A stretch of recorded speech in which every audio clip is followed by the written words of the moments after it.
Pada mulanya, ya, Allah itu menciptakan manusia, Adam dan Hawa dengan sempurna. Adanya tidak memiliki penyakit, ya, ataupun tidak seperti kita yang mempunyai umur seperti ini, ya. Bahkan manusia dan Allah sudah seperti teman sendiri, seperti sahabat, bahkan orang tua, ya, yang saling mengobrol bertatapan muka di meja makan atau di teras rumah. Sebegitu dekatnya manusia dan Allah. Manusia sendiri diciptakan segambar dan serupa dengan Allah. Serupa bukan berarti sama dengan Allah 100%. Tentu manusia tidak memiliki kemahaannya Allah. Jadi bisa dibilang waktu itu tuh manusia mirip dengan Allah. Di Mazmur pasal 8 ayat 5-6 berkata, apakah manusia sehingga engkau mengingatnya? Apakah anak manusia sehingga engkau mengindahkannya? Namun engkau telah membuatnya hampir sama seperti Allah dan telah memahkotainya dengan kemuliaan dan hormat. Saking miripnya manusia dengan Allah, sampai-sampai manusialah satu-satunya yang bisa berpikir mau menyamai Allah dengan cara memakan buah pengetahuan yang baik dan yang jahat. Ya, dengan begitu mereka berpikir akan bisa menyamai kepintaran Allah. Ternyata malah sebaliknya, mereka justru tidak taat dengan perintah Allah yang melarang mereka. Jadi manusia memiliki kehendak untuk memilih ikut perintahnya Tuhan, perintahnya Allah, atau tidak. Inilah satu-satunya kelebihan manusia, sehingga membedakan ciptaan Allah ini, yaitu manusia, dengan ciptaan yang lainnya. Ya, inilah yang bisa disebut manusia itu segambar dan serupa dengan Allah, karena manusia memiliki kehendak bebas untuk menentukan jalur hidup mereka. Tidak seperti malaikat yang memang diciptakan untuk menyembah Allah, tidak seperti binatang atau tumbuhan yang diciptakan untuk hidup segitu saja lalu akan musnah, gitu ya. Nah, lalu di sini manusia justru tidak taat dengan perintah Allah yang melarang mereka untuk memakan buah itu. Akibatnya apa? Akibatnya sekarang manusia harus menerima hukuman itu, ya, karena mereka melanggar perintah Allah. Ya. Kemurnian yang ada di dalam diri manusia sebelumnya, ya, sebelum jatuh dalam dosa, harus tercemar dan kotor hanya karena noda hitam, hanya karena ketidaktaatan manusia. Sekarang manusia tidak akan pernah bisa tinggal lagi dengan Allah yang maha suci dan murni itu. Kenapa? Karena manusia sudah berdosa. Putih, yaitu Allah yang maha suci, dan hitam akan selalu berlawanan. Terang dan gelap juga akan selalu berlawanan. Sehingga tidak akan pernah bisa putih dan hitam itu akan tinggal bersama, dan terang dan gelap ada dalam satu tempat yang sama. Pastilah terang akan menguasai gelap. Ya. Sehingga tidak mungkin manusia tinggal dengan Allah lagi setelah manusia jatuh dalam dosa. Tapi ajaibnya Allah waktu itu masih bisa dan mau mendekati Adam dan Hawa yang sudah kotor dan malu untuk bertemu dengan Allah. Sekarang manusia terusir dari hadapan Allah. Mereka harus susah payah di dunia, lingkungan dan makhluk hidup juga harus ikut terkutuk akibat ulah manusia ini. Kejadian 1 ayat 17, lalu firman-Nya kepada manusia itu, karena engkau mendengarkan perkataan istrimu dan memakan dari buah pohon yang telah kuperintahkan kepadamu, jangan makan daripadanya, maka terkutuklah tanah karena engkau. Dengan bersusah payah engkau akan mencari rezekimu dari tanah seumur hidupmu. Selama sejarah manusia, ada banyak cara yang dilakukan manusia demi bisa bertemu kembali dan tinggal kembali dengan Allah di surga. Nah, sampai disinilah kita dulu, ya. Terpisah dengan Allah yang maha suci, karena kita juga adalah keturunan Adam sejak dari kandungan. 1 Korintus 15 ayat 22, karena sama seperti semua orang mati dalam persekutuan dengan Adam, demikian pula semua orang akan dihidupkan kembali dalam persekutuan dengan Kristus. Roma 3 ayat 23, karena semua orang telah berbuat dosa dan telah kehilangan kemuliaan Allah. Jadi darahnya Adam itu sudah mengalir di dalam tubuh kita, karena dia adalah nenek moyang kita. Pertanyaannya, buat apa kita hidup dengan senang sekarang di dunia ini, atau dengan bersedih-sedih, atau dengan biasa-biasa saja kita hidup di dunia ini, tapi hanya untuk memenuhi kebutuhan jasmani atau tubuh kita yang akan musnah, yang akan kembali ke tanah. Tapi kita tidak pernah tahu ke depan setelah hidup di dunia ini ada di mana posisi kita. Apakah kita mau di sini? Kamu tidak mungkin terus ada di dunia ini, kan? Manusia sekarang semakin hari semakin cepat mengalami kematian. Apakah kamu mau ada di antara sini di bumi dan di surga? Pasti kamu tidak akan mau. karena itu adalah neraka. Tetapi tanpa kamu sadari, kamu sedang menuju kepada ini. Roma 6 ayat 23, sebab upah dosa ialah maut. Ingat, kita semua sudah berdosa, dan upah dosa ialah maut. Artinya kematian di neraka. Tetapi karena karunia Allah, ialah hidup yang kekal di dalam Kristus Yesus, Tuhan kita. Kalau nanti malaikat maut menjemput kamu masih dalam keadaan berdosa dan belum menemukan cara agar bisa bertemu dengan Allah di surga, lalu bagaimana? Apakah kamu mau seperti itu? Pasti tidak. Nah, atau dan sudah pasti kamu ingin bersama-sama dengan Allah, yaitu di surga. Ya, di sini. Nah, lalu bagaimana sekarang caranya agar kita bisa tinggal dengan Allah di surga untuk selamanya? Ada banyak cara yang sudah sering ya dilakukan oleh manusia dan juga sering dijadikan usaha oleh setiap orang ya di dunia ini. Yang pertama adalah pasti kebanyakan orang bilang kamu harus rajin berbuat baik. Ya, orang kaya harus beramal kepada yang miskin, yang biasa-biasa saja juga harus rajin beramal, menolong orang yang lagi kena musibah. Pertanyaannya, kalau kamu rajin berbuat baik, apakah bisa menghapus otak dan badan kamu untuk berbuat salah atau dosa? Tidak akan pernah bisa. Sementara kamu berbuat baik, sementara kamu berbuat amal, pikiran kamu juga memikirkan hal-hal yang licik, yang menguntungkan diri sendiri. Apakah kamu sendiri sedang berbuat baik hanya demi menyogok Allah agar bisa masuk surga? Itu namanya egois. Itu juga artinya berdosa. Ya, artinya amal kamu tidak akan pernah bisa mengimbangi dosa kamu. Apalagi ingat, darah Adam yang berdosa itu masih terus mengalir di dalam tubuh kamu. Kutukan masih belum hilang. Lalu yang kedua, kalau kamu berbuat baik, apa yang membedakan perbuatan baik kamu dengan perbuatan baik orang lain? Yang mungkin agama atau kepercayaannya berbeda dengan kamu. Mereka juga sama kok, mempercayai adanya Allah, ya. Lalu apa bedanya perbuatan baik kamu dan perbuatan baik dia? Sedangkan agama kamu berbeda dengan agama dia. Ya. Lalu yang terakhir adalah standar mana yang bisa memastikan perbuatan baik kamu itu bisa diterima oleh Allah? Sedangkan setiap manusia memiliki ukurannya masing-masing ketika berbuat baik. Misalnya, kamu menolong orang yang sedang butuh uang. Ada yang memberi 500 rupiah, ada yang 1000, ada yang 10.000. Ada yang memberi semua uangnya. Ya, jadi dalam berbuat baik ada ukuran yang berbeda-beda. Dalam menafsirkan Alkitab atau kitab suci saja masih banyak yang berbeda. Lalu yang kedua, kalau tadi berbuat baik, yang kedua banyak orang juga yang bilang kalau mau masuk surga itu harus banyak ibadah. Nah, pertanyaannya siapa yang sudah sempurna menjalankan ibadahnya ini? Tidak akan pernah ada.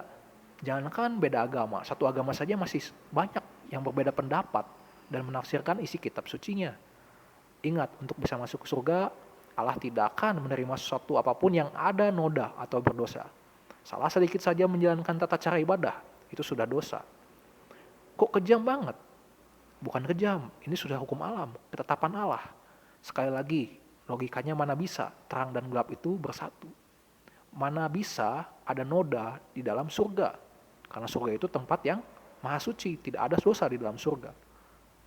Lalu yang ketiga ini yang terakhir, ada orang yang bilang pokoknya beriman saja dan yakin masuk surga.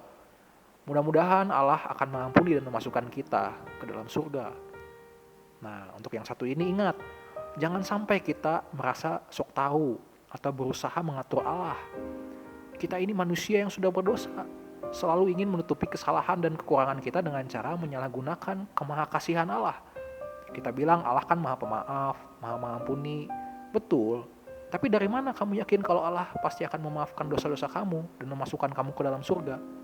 Bisakah kamu membuktikannya sekarang? Nah, ini kamu bisa jawab dalam hati saja.